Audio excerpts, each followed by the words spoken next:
Let's see. And there's the Buried Sun Disc, of course, which is not really Renekton associated necessarily, but it's the thing that allows you to make people level 3. And again, tiny little person for scale, Azir, tiny in the frame. This is essentially part 1 of Azir's story. And then this is part 2, and then part 3, part 4.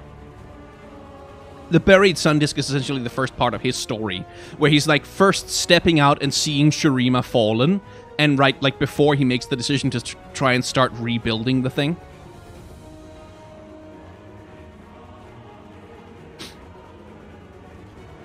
And then there's Sivir. And I haven't really been sure of what to make of this.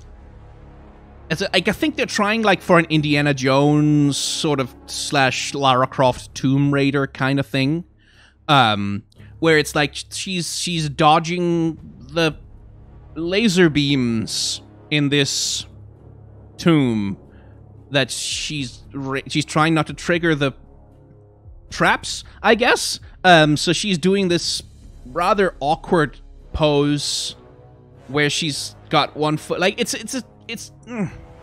a little bit of a weird thing, because it sort of I think it tries to appropriate some sort of the Mission Impossible style of like, I am infiltrating this place with the laser traps and things, and you can see she's holding this thing, like she's using her weapon to sort of pry open this entrance or whatever. But as a composition, I just don't think it comes together very well. Like, it's like, it's a little bit confusing, because it's not clear what the action is. Like, what's she trying to dodge? Is there... Oh, hang on. There we go. Like, are there things on sticks that will... Is there arrows that are gonna... Like, what's the danger that she's dodging? Is the trouble I have with the storytelling here is that...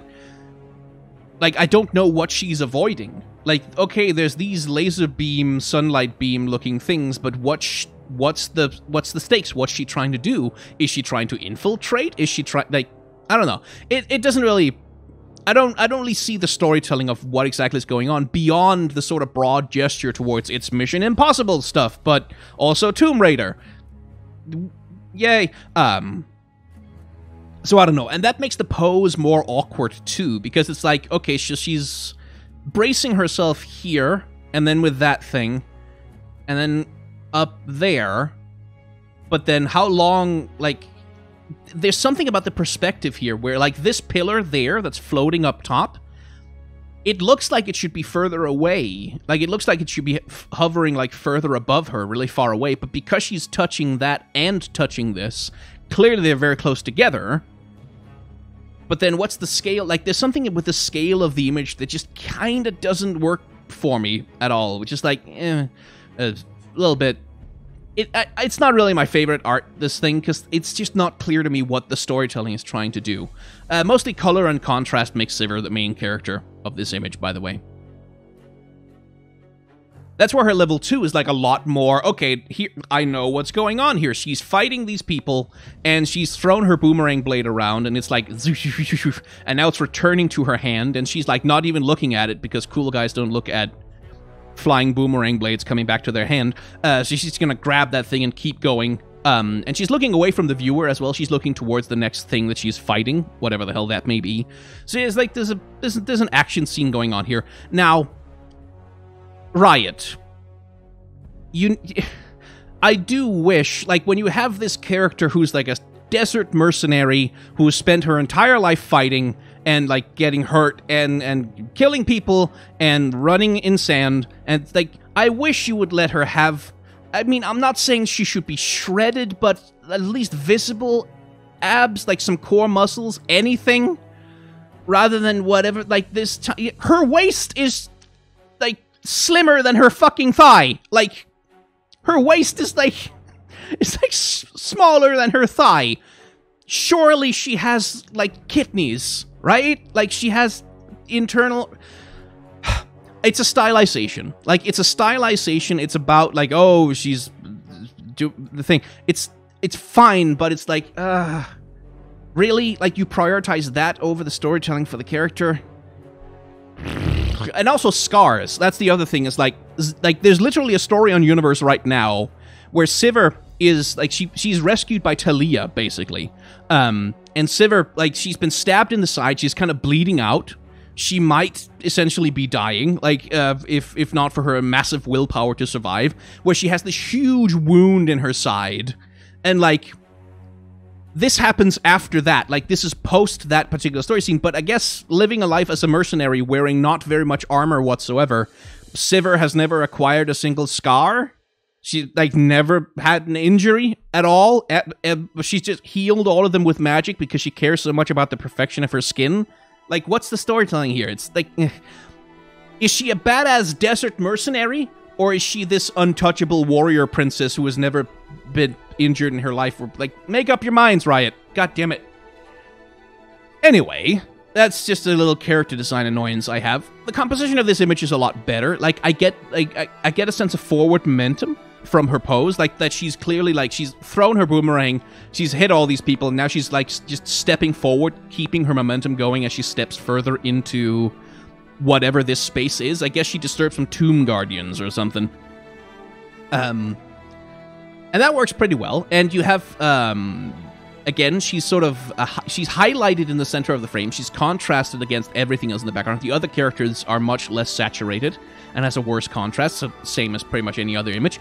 And yeah, that's kind of it. Like, that's just, she's just big and in the center of frame and highlighted with light, and that's what makes her the central character of the piece. It works fairly well, even if I wish that, like, you're so obsessed with making them thin, Riot. Like, it gets kind of creepy and ugly sometimes to look at. It just doesn't look good. Moving on to Kindred. Your friend and mine, the Kindred.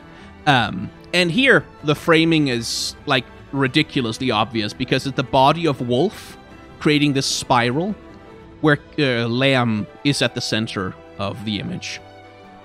But the other thing that's interesting about that is there's a little bit of secondary storytelling going on where you have this spiral, right? Like, that spirals down towards and then points you to Lamb in the center, which both tells you that Lamb is incredibly important to Wolf, like that they have this very devoted relationship to one another, because they're two halves of a whole, of course, but also that everything leads inevitably towards Lamb, right? Like, Lamb is at the center of this thing, everything spirals towards them, everything leads towards them, death is inevitable. Which is the storytelling here. And I think that works really well. It's really good. It's a very simple piece, because, like, there's not much going on beyond Lamb floating in space, and then Wolf being there, and then Wolf is being petted by Lamb, and it's very cute and adorable. But that's kind of all that's really going on, and it's all that needs to be going on, really, because this is just a character piece about these two characters, and really not much else. The Death Furries, yes. Yes, the Death Furries. It's a really nice piece. Like, the highlighting at the center, like, you have this light, right? You can see this light shining out from Kindred's fur, and from the background, they are highlighted literally in the center of the image, which is what draws your attention to this piece immediately when you look at this this picture. Then the second image, the level 2, is much more distinct and specific. Like, here, it's not just, like, Lamb floating in indeterminate space. This is Kindred on the hunt. Doing the thing that Kindred does, which is to take spirits and souls and shepherd them on towards death. And I think they're on the Shadow Isles here. I think. Like, I think they're supposed to be on the Shadow Isles doing Shadow Isles stuff. So maybe this is them sending lost souls from the Black Mist home, but it's not really clear exactly where they are. It might be a death realm of some kind, because you have these... Like, this right here is not really a typical feature of the Shadow Isles, like with the skulls and the weird sort of Lovecraftian pillars and stuff. It's not 100% clear where they are or what they're doing. Pretty sure they can't go to the Shadow Isles. Well, maybe, because... We'll talk about this more once we get into the followers of Kindred, but the storytelling around Kindred that seems to be here is that Kindred are only one manifestation of death. and that there are many manifestations of death all across Runeterra, all of which look different from each other and have different characteristics. And this character is absolutely on the Shadow Isles, because the character who's lying here dead is a character from some other Shadow Isles card art that people have pieced together on Reddit. So, like, it's unclear whether Kindred has gained the ability to go to the Shadow Isles, or exactly what's going, like, how death interacts with the Shadow Isles exactly. It's a little bit up in the air right now. But yeah, this splash art, interesting thing being done here is that Wolf is this big black floating thing, right? So it creates this big dark space in the image, and mostly Lamb is contrasted by being a big white shape in front of Wolf. So Wolf helps highlight Lamb in the image, which I think is quite good. Like that's a quite clever way to go about doing that thing. But mostly Lamb is just central in the image, and Lamb is highlighted, and their space is not challenged by pretty much anything. Like, they have all this empty space around them in the image. That sort of sets them apart from the shades and the ghosts that they're hunting, that are, like, constantly overlapping with other things or being torn apart and sucked into Wolf's hungry maw.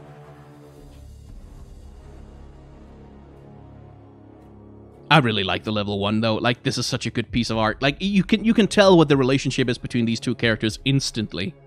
Just from the way they're posed, just from the way they're looking at each other, just from the way that the image is composed. It's very good.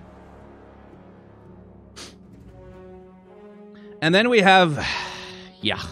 So I love Talia a lot. Like, I think Talia is a really nice character. I think it's lovely that Riot created the character specifically to, like, okay, let's do something other than just, like, the fucking standard beauty ideal that is pretty much every single other goddamn character in our video game.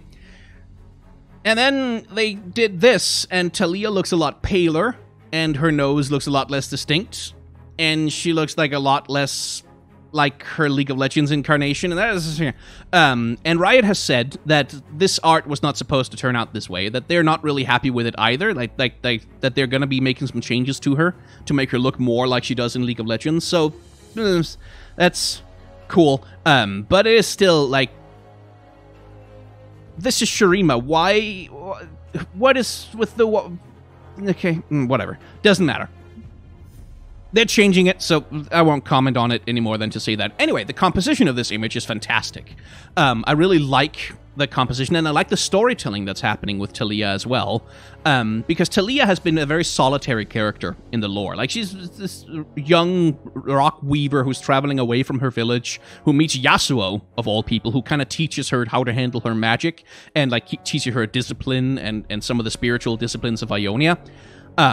And she's been a very solitary character. Like, she's been someone who's not really had a lot of social connections, but here in Legends of Runeterra, clearly, she has found herself a friend group. And I believe this is still after, supposed to be after she has met with Yasuo and learned to control her powers fully. And she's returned to Shurima, and she's found this, like, lovely, adorable, scampy little group of friends that she's using her rock powers to, like, yay, doing stuff and having play game times with giant rock things that she summons out of the earth, and they're sort of just adorable together, all of them, which I think is lovely. And I'm not 100% sure if these kids can also do rock weaving, or the stone weaving, the same way that she can, possibly, but who knows. But I love the composition here. Like, I love that you can tell Talia is the leader of the group. Like, she's still out in front of everyone else, and she's the one who's, like, has least background impeding her. But she's not, like, the only important character in the image. Like, you have the little girl here, you have, like, the little surfer dudes here. They still feel like they're important members of the group, even if they're not the leader character. And you could be forgiven for actually mistaking this for the main character of the piece, if Talia didn't have such a much more distinctive, interesting costume than the little girl here. And I quite like that. Like, I like the storytelling of this is just a bunch of kids having fun. Like, the dude windsurfing on the rock and things. And then they're out playing, and clearly they disturb something big, because they, like, Shai Hulud all of a sudden turns up, and now we get to see why Talia is the leader of the group, because she is the one who can do that fucking thing. Like, when a giant sandworm shows up or whatever, she's the one who can throw half of a continent at its face to make it leave her and her friends alone. So you get these two versions of Talia, like the one where she's just like happy playing, having fun times with her friends. We're doing adventures and stuff. And then serious mode when she's protecting people and like taking charge of things and being the leader of the group.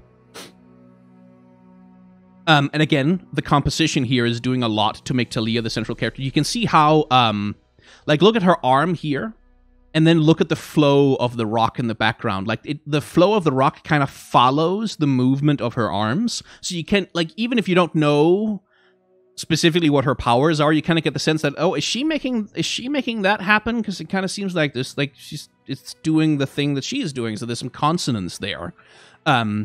Which is a very clever way to do that particular bit of storytelling. I do like the sense of scale of the worm, where you have the little tiny humans hanging out here, and then you get this sense of depth and perspective because we get all this background, and then the worm rises up as this giant thing taking up most of the sky in the image over here. So you get the sense of scale that, okay, that's a large worm. Probably best not to get caught by that. It's a terrifying thing. It's intimidating, but Talia has got it handled, which means Talia must be powerful. Ah! So the visual storytelling here is doing a good job.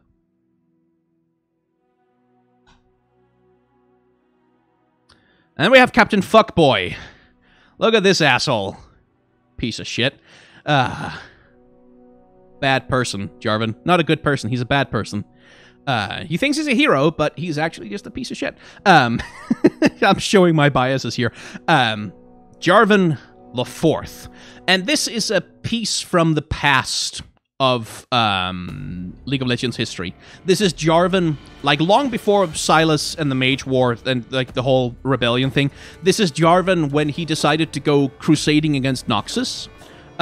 Decided to go, charge against them, get drawn into a trap, nearly get killed, which was a bad time for him, and we see that here, which is him being overtaken by Noxian warriors, and his entourage being slaughtered, and him just getting his ass handed to him because he's a moron. And that story gets told more in his follower cards, like stuff like the Honored Lord, for example, which is like these people trying to escape back to Demacia to let people know that Jarvan has fucked up everything. And needs some help. But that's the story of what's happening here, is that Jarvan got really pissed about something or other, decided to go fight Noxus a lot, and that was a bad idea. He got everyone killed, and he's a stupid moron. I don't like Jarvan as a person. I like him as a character. As a character, he's fun, but as a person, he's a piece of shit. Because he thinks his precious little daddy issues are more important than actually running his goddamn country. It's a Zir all over again. It's like Jarvan's story is all about, like, he cares more about his little personal fifis than actually being a good ruler for his people. Piece of shit. But again, simple visual tricks being used here to make Jarvan the central character. He's in focus. He is saturated. He is highlighted by light coming into the scene itself. And all the other characters in the scene are sort of blurry, out of focus in the background. They're a little bit hazy behind this dust and smoke kind of thing. So that makes Jarvan the main character of the piece. It's a very indeterminate space. Like, it almost looks a little bit dreamlike, doesn't it? Like, with him sort of just with the smoke and the dust. And then there's just people, like rows of soldiers in the background just standing there looking like Sith, actually, more than anything, really. It's simple. It's a pretty simple composition, basically. Which is a far cry from his level 2, where it's a lot more stuff going on, where we have basically just Noxians all over the place. Nothing but Noxians surrounding him, coming at him, jumping with axes, doing things. Still, the artist is keeping the composition around Jarvan pretty clean. Mostly, if you look at all the space around him, not a lot interferes with him, not a lot intrudes on him. And in terms of the storytelling, none of these guys are like within striking distance yet. Like, it's not like he's actively fighting any of these people. He's just posing there, having used his Cataclysm, I think, is the idea of the image, that he's just used his Cataclysm, and he's still holding on to a Noxian banner for some reason. He's just used his Cataclysm, and then these guys are charging over all of the, like, the rock walls that he's built in order to finally get to him. But he's not, like, in immediate danger. It's not like someone's axe is currently swinging at his head. It's a sort of moment of, it's just a moment of peace, like a moment of not being actively in combat before everything starts off again and he has to start killing. Is that LeBlanc behind him? Probably. Like, they're probably all LeBlanc, all of them. Just LeBlancs all over the place. Is LeBlanc here, and one here, and one here, and one here, and one here, and one here, and one here, and one here. But it is implied that LeBlanc might be the one who goaded him into the trap, basically. Anyway, back to Shurima. Nasus, walking out to meet his brother, to do the fight, do the battle, and one thing I do like is that you see the siphoning strike that he's been using. You can see that he's, like, drawing life force out of this corpse that's lying here, because he's clearly smashed these raiders to pieces, right? And he's drawing their life force into his staff, or axe thing, with his siphoning strike as he's wandering towards Renekton, just getting ready to... you can just tell from his pose and the way that he's walking that this is like... he's walking towards something that he's gonna kill. Like, he's getting ready for a fight. He's not started a fight just yet. But yeah, not a lot to say with the composition. Like, one thing I haven't talked about, by the way, is perspective. And when I say perspective, I mean specifically what's the perspective of you as a viewer on the scene that's happening. Where are you located relative to what's happening in the image and relative to what's happening with the people in it? So, for example... now, Lissandro's not a great example of that, but maybe Renekton. Where is your eye line in this picture? Your eye line, and the furries will be quite happy with this, is pretty much level with Renekton's crotch here. Like, it's around his midriff somewhere.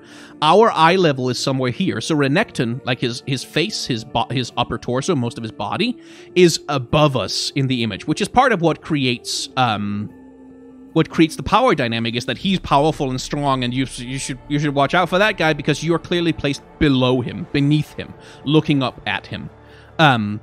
Which is the same thing here. Like, here, our eye line is sort of level with, like, his biceps, like, his pectorals. Like, our eye line is somewhere around here, and most of him is above us in the image, which, again, is a position of power, compositionally.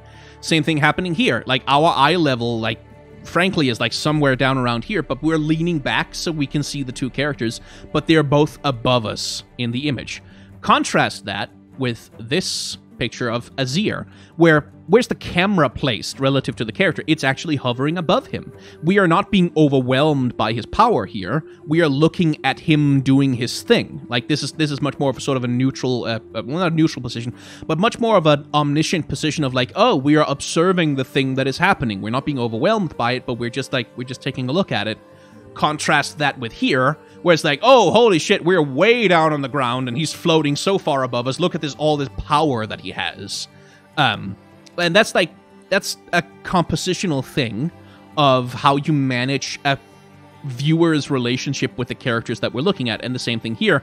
Our eye level is somewhere around Nasus's midriff or crotch, somewhere around here, and he's mostly towering above us. Oh, that actually makes me... I forgot to take a look at the Sandstone Charger when we were back at Azir. So let's do that before we move on to Nasus level 2. So, I'm not sure what the Sandstone Charger is, if it's just a Sand Soldier, or if it's supposed to... Because, like, my initial assumption when I saw this character was that it was one of the Bakai, but it can't be because it's made of sand. So, are there just centaurs in Shurima? Like... Are they, because it used to be that Hecarim was the only centaur in League of Legends, because he was a soldier fused to his horse when he became a ghost creature or whatever. But now we have this thing, which looks a lot like a horse centaur person, which is turned into a sand soldier. But is that sand soldier made to resemble something real? Like, is there real centaurs just hanging out in Shurima and we've never heard about them? But either way, cool character. Like, it's cool design, frankly. Not a lot to say about the composition, but like you can see the sandstone pillars creates this little frame here at the center of the image, and it occupies that frame, and therefore it's the main character. But that's kind of about it, I think.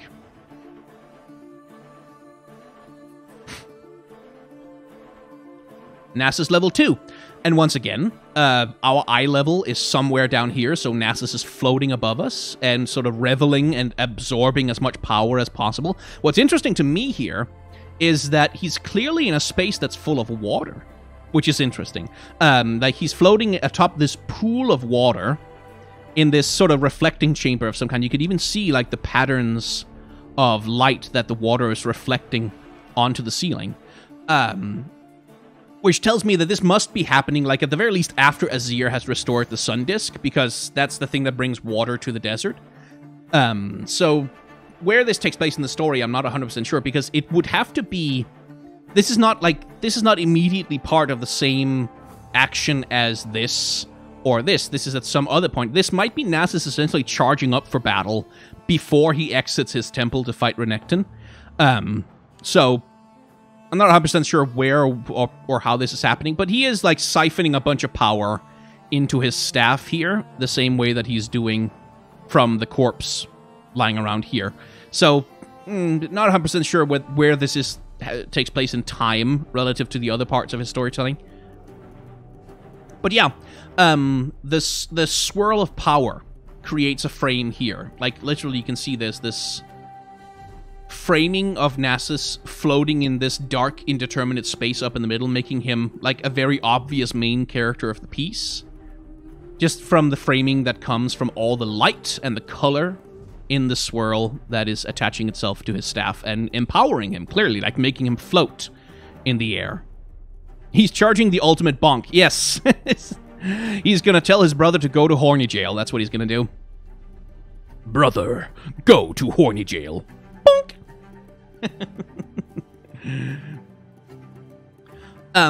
Which, again, framing.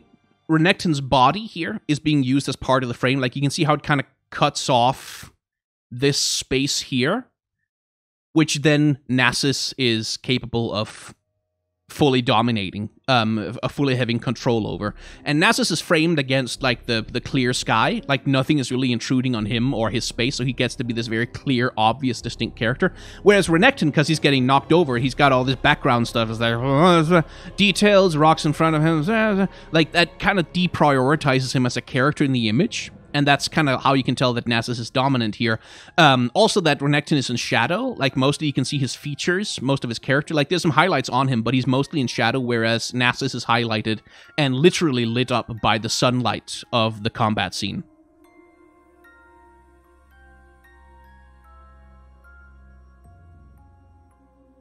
Right, Buried Sun Disk, we've already covered that one, which means we can finally move on to the followers. And here we have the Bakai Reaper doing a real dick move to this poor lady. Like, Jesus Christ, dude. She was just exploring or something, probably. It didn't need to do her like that.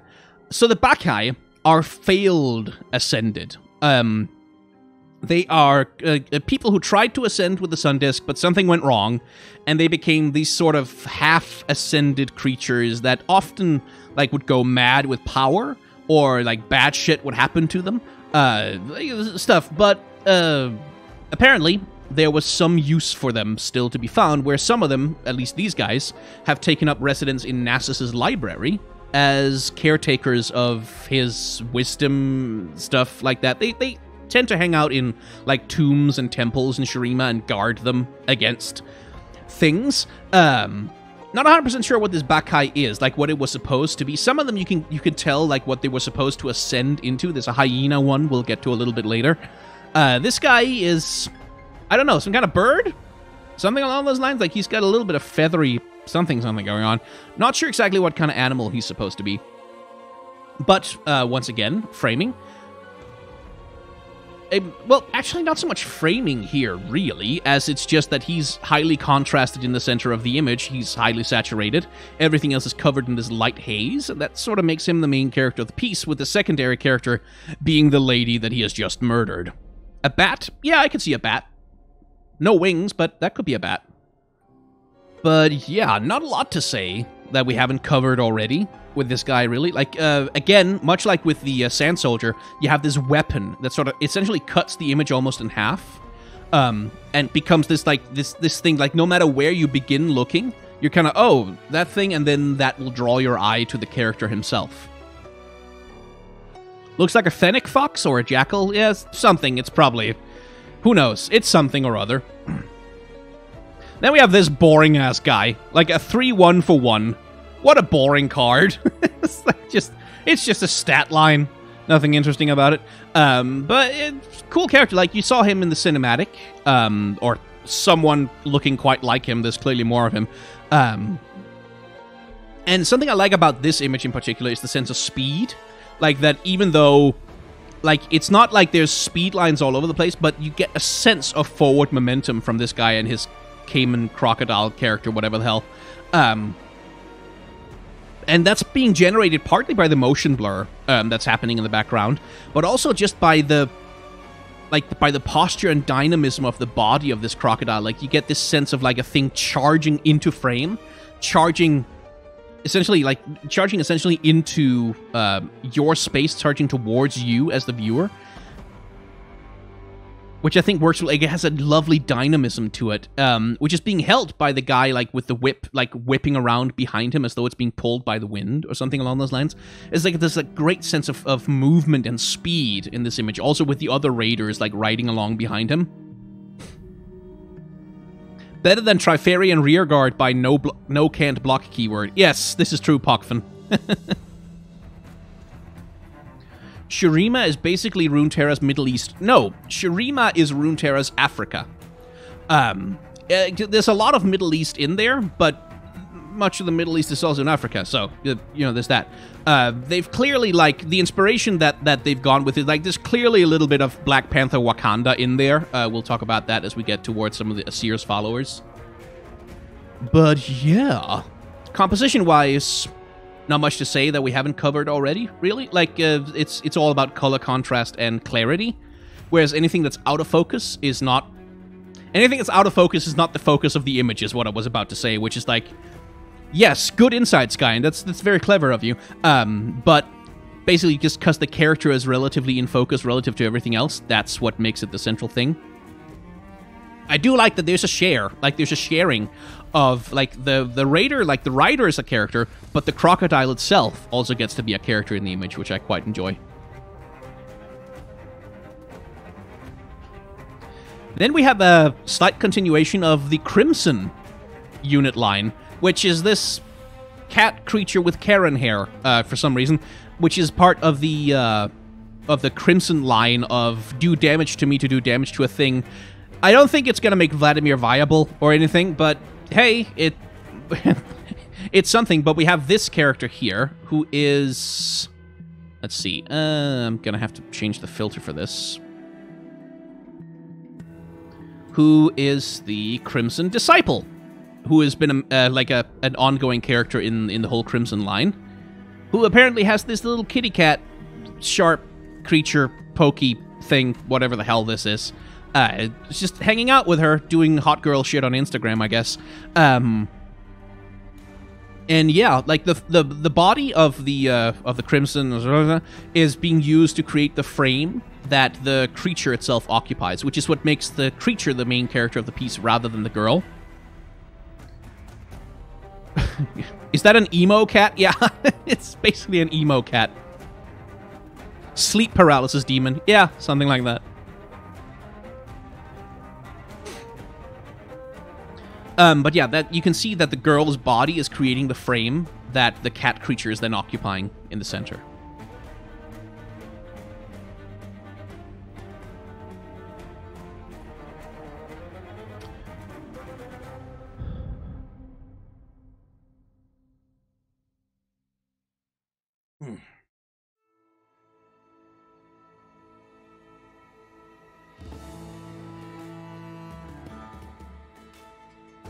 Alright, the Shuriman Poro. We knew there was gonna be one. There's always a Poro in every set, in every region. And it, of course, has an ascended form. Where if you've leveled a champion, it will turn into Exalted Poro, which I think is just adorable. How it survives in the desert with all that fur, I don't know, but I guess by cuteness alone, somehow it manages to make it through. So, color is being used heavily here to center this character in the image, because everything else in the image is like just browns and grays and browns and some greens, like very muted sort of downplayed colors, and then this thing is just bright white, and that alone just centers it as the most obvious thing to be looking at. It's a LeBlanc Poro, yeah. But just because it's bright white, it gets centered immediately in the image. It's pretty clear that it's central to the composition. Same thing happening here. Like, the bright white of the fur is just doing so much of the work of making this thing bright and standing out in the center of the image itself. As it ascends to its ultimate form of looking exactly the same as it did before, but with more fancy jewelry. It's kind of doing a parody of Azir a little bit here. Wasted opportunity to call it the Emperor. Yeah, it's the Emperor of Shurima. But yeah, not a lot to say. Like, same, you can see a little bit of framing happening, like with the pillar over here, and like the debris in the front there. A little bit of framing happening, but mostly it's just the color and the light that's being used to center this character in the image, because it's glowing, and it has this grand white cape, and the whole thing is bright white. That just makes it a bright thing and makes it central to the image. And then there's the Dragon Chow. Oh, look at this adorable card art. Look at this cute little thing on. Oh my god, it's gonna die!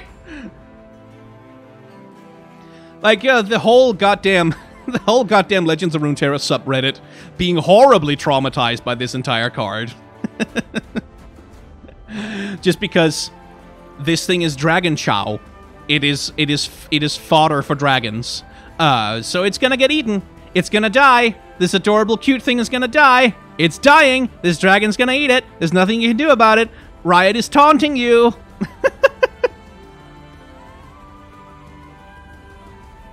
Yeah, sorry if you were using headphones. But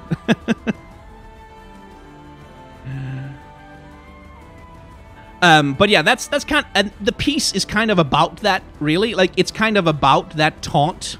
Because when you just look at the card, I was like, oh, look at that cute creature. It doesn't have a great stat line, but when you play a dragon, it strikes me. Wait. Oh no! It's like, so it's very much about that. It's about that taunt. It's about that, oh, look at this cute, adorable, peaceful creature which is about to get torn to shreds by an angry dragon. That sort of ties in with the gameplay, and it's a joke that the developers are playing on all of us. LeBlanc Snail, yes. Yes, LeBlanc is here, watching her plan unfold as this poor creature gets murdered by a dragon. LeBlanc did it. She's everywhere. She's everyone.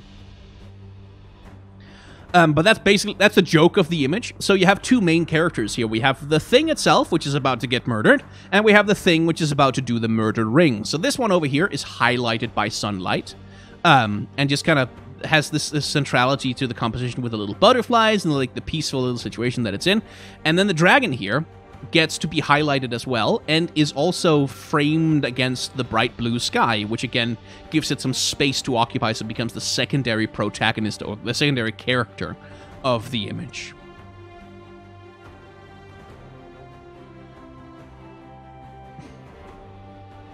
So, the Dune Keeper.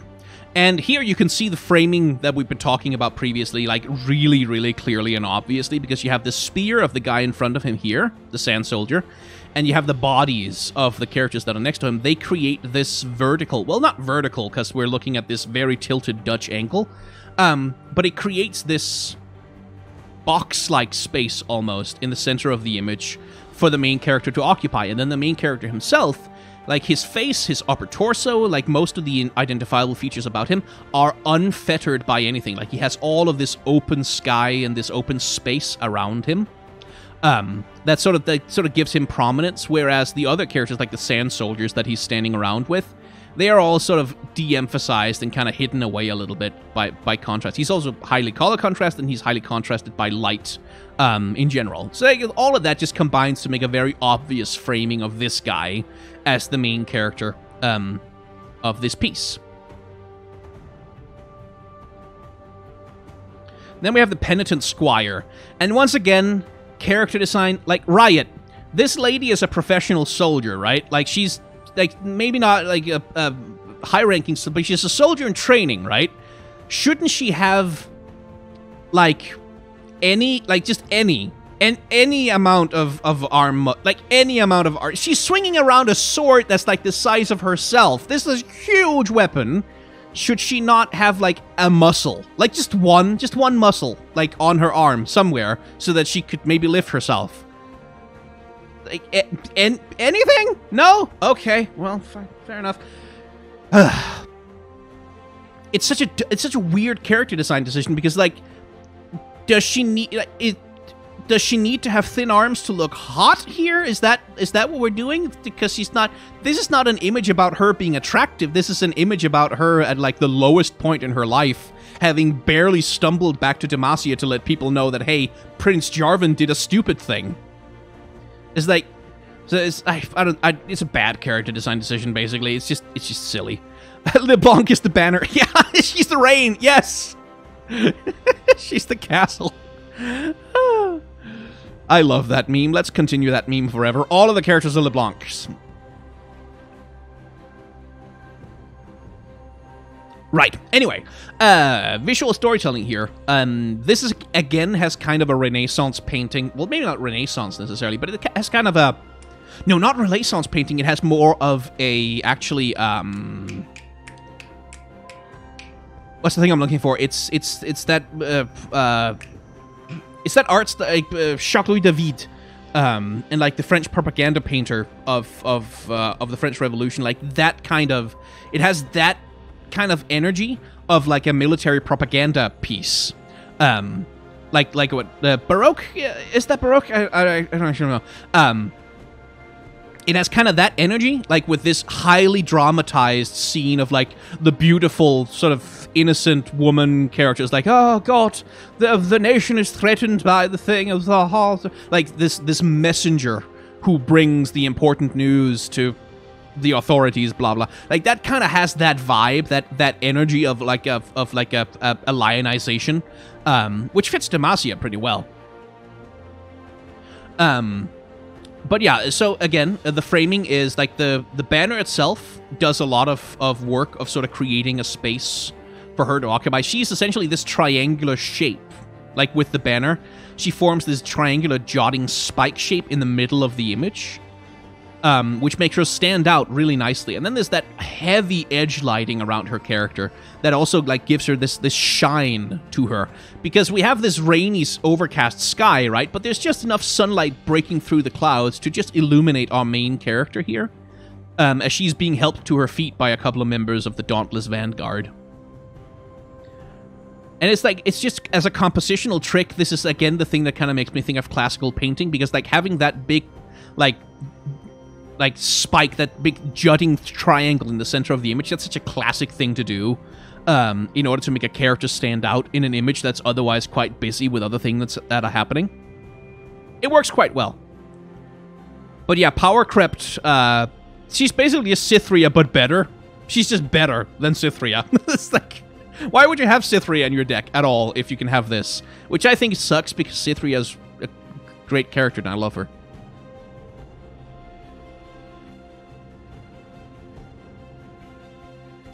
Right. I'm going to take another break. I need some tea, because I can feel that my voice is starting to protest at all the talking that I'm doing. Oh, the elite tag. Yeah, fair enough. The elite tag kind of matters a little bit, but still. But I'm going to go get some tea, and I'll be right back.